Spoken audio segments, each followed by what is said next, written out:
It's Gigi No Re, kind of. This episode is more of an excuse for me to talk about the corresponding show notes page. On the show notes page of this time, we have a ton of stuff that you will probably find useful or at least interesting. This is Daniel. It's just me this time.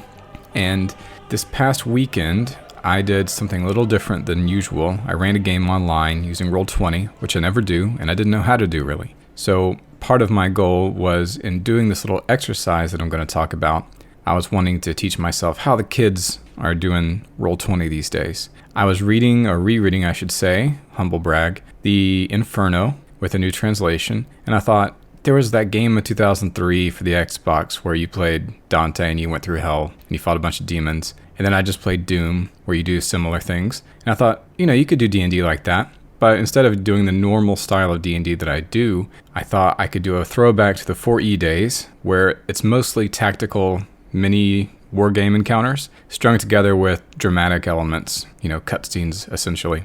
But we can do a little better than that and make it story gamey so that the frame is that your characters, as they go through the levels of the Inferno, are through flashbacks and conversations with Virgil and with each other, filling in their backstories, how they came to be here and how they came to be on the quest that they were going on. Now, in the post that corresponds to this, it would be ggnorecast.com/165. You will find all the image assets I used, so you can just upload those into Roll20. There's tokens, illustrations, all that. There's all the encounter text. That includes liberal quotations from the Inferno, so this game is just getting poetry quoted at you and then fighting demons. So that's what you're gonna get if you look at this post.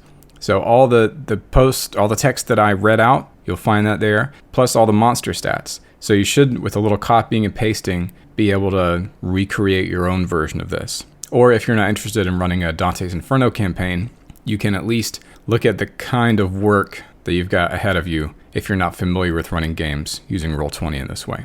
I did find it pretty interesting. The idea was to do 3 combat encounters, so 2 normal encounters and then a boss with no long rests available, but short rests in between each one of those fights. I was worried, I was hoping to get like 2 hours out of it, and it was about an hour and a half. I had 2 players. I was worried that things would be too hard, but they steamrolled it. The sharpshooter feat in 5e is amazing, and my fighter that had the sharpshooter feat, I think it was a fighter, ended up 2-shotting Charon. His first shot did like 24 damage, got him in one of his eyes, and then his next shot on the next round did the same thing for the other eye, and he was out of there. So even with 2 players, they steamrolled this with some luck. So the numbers that I've specified in my encounter text document, you might want to beef up to give yourself a little challenge.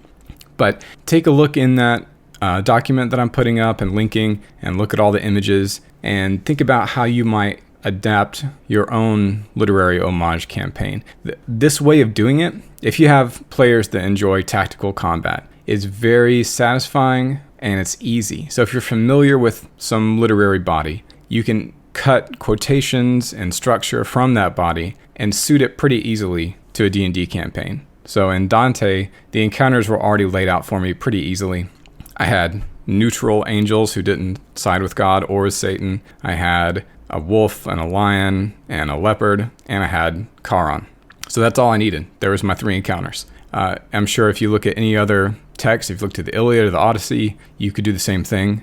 And if you have players who are down with it, if they're ready to hear that classical flavor text, then I think you can have a good time. You have to come up with some frame that makes sense why you have the characters there, like your PCs, instead of the characters that were canonically in the story. And I can't do that for you. But in this case, the frame was that it was 1349, 100 Years' War, Black Death, and the characters, and Satan had just been released for 1,000 years, and for whatever reason, it doesn't really matter. The PCs were at the point of death and had to go through hell through an arrangement with Gabriel to get cups of the wrath of God and bring them back up so that Gabriel and company could pour them out on the heathen. And that was, and really the point of the encounter structure is to give time in between the encounters for the players to do some, it's basically like workshopping kind of story game stuff where you figure out why your character is there, what he was doing, what led him to the point that he's at, and what he hopes to do if he were to make it all the way through the campaign and escape and have a second chance at life. So that can be structured any number of ways. I was going to record the whole thing, but I'm an older millennial and I couldn't get OBS to work right. I needed to call my younger nephew for tech support or something. It's really bad. But next time, if I run circle 1 instead of circle 0, maybe we will record it and you can see what it looks like. But I think from just looking at the show notes page, you'll get a really good idea of what this looked like and how you might use it yourself. And with that, that'll be it for this episode. Next time, I think we're going to be back to CCQ. That's my homebrew campaign that I like the most, City of the Crepuscular Queen. It goes along with my own little homebrew system. But the main thing for me isn't the system, it's the campaign setting and the principles and aesthetics of it. So that's what you'll be seeing going forward. And then as soon as the next WotC starter pack comes out, I think it's called the Essentials Kit. Once that comes out, Asa is going to run that campaign for us. So we'll do CCQ, then we'll break, have that WotC module, which we know will be small and actually probably pretty good because the previous starter pack is their best offer yet. So I don't feel like we'll waste a ton of time with it like we would with their big blockbuster modules. So, and then we'll be back to CCQ probably. And with that, I will leave you, gentle listener, to enjoy the rest of your day. GG no re.